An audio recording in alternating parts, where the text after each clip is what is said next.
Robots that can reproduce, create copies of themselves, make babies like humans do. Robots. The second story was about a tech firm which is offering money to people to have their faces imprinted on robots to create what they call robots with human faces. Now, I don't want to jump to conclusions or question the intention of the scientists involved, but it's hard to not ask this question. Have these people never read science fiction?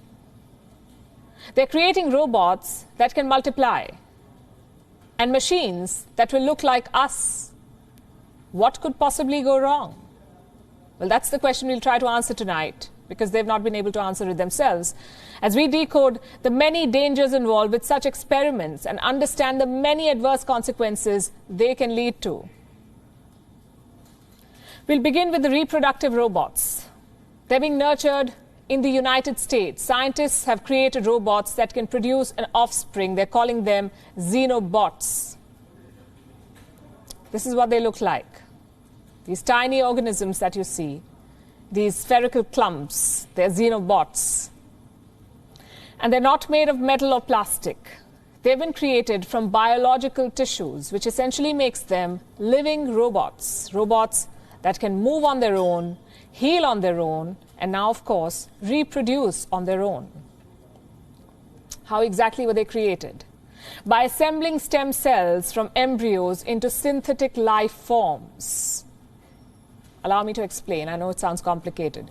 In order to design these Xenobots, scientists first created random 3D designs on a supercomputer, like the one that you see.